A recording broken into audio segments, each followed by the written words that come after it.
August 21st is the date of the new Guilty Gear Strive patch, with which not only comes the first guest character Guilty Gear has ever had in the form of Lucy from Cyberpunk, but we also finally get the ranked mode everyone has been asking for. I'm really excited about it, not just because it will likely be a much better netplay experience, but also because it will help me achieve a long-time goal with Strive: mastering every character. I first actually started playing Strive somewhere in the mid-2024 and quickly fell in love with the game, but despite loving so many of its characters, I stuck to my main when it came to learning optimal combos, setups, or any serious tech. And when I reached Celestial, I lamented the fact I couldn't do so with other characters because it was bound to the account. Sure, seeing my personal progress was great, but Celestial was kind of a melting pot of a bunch of different skill levels with no clear delineation between them. On top of that, I've started running into the issue of losing because of my lack of knowledge and preparation against specific matchups. So, when I first heard the announcement of Ranked, my immediate first thought was, I have to do it. I have to take every single character to top rank. In this case, Vanquisher.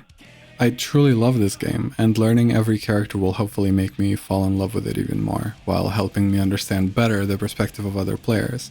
The whole process will be streamed on my Twitch, and I will make a series with my thoughts on what it takes to rank up with each individual character, which makes for 30 videos now. So I'll talk about what was challenging, what wasn't, what kind of tech was useful, what wasn't, how do they compare to the rest of the cast. You get the drill. I'm a pretty fast learner, but I'm not an FGC veteran. After having the initial idea, I pretty quickly realized that other people have done it before.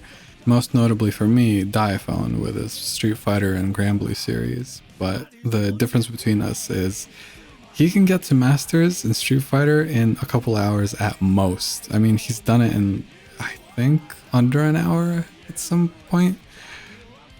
I cannot.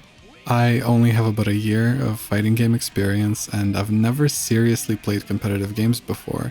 This grind of streaming my process for 4 to 5 hours each day will be very unusual, and mastering the whole cast might take me a couple of months.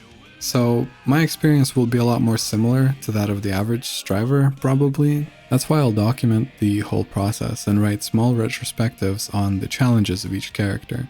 Hopefully it'll make me appreciate some members of the cast as well as their players a lot more, looking at you and you. First day of the patch, I'll be labbing a bit of Lucy, maybe playing her casually just to see what she plays like and all the cool moves. She's a really cool character in my opinion, but for the sake of this challenge, almost immediately after, I'll start the climb up the tower? Rank? I'll start to climb the rank, starting with my main, which will get slightly special treatment because I'm confident I won't have too much difficulty getting there with him. Though I suppose that depends on the balance adjustments of the patch. I also won't take Lucy to top rank right away because I think that it would be sort of unfair to play a new character that way. We don't really know how she'll play like, if there's going to be really easily abusable stuff at first that people are not prepared for. There's all kinds of tech that people just might not know about right away, so I'll save her for slightly later. Either way, come hang out, the stream link is in the description as well as on screen, and I usually stream around these times. You can also see it on my Twitch schedule, and I stream on most days of the week. See you there.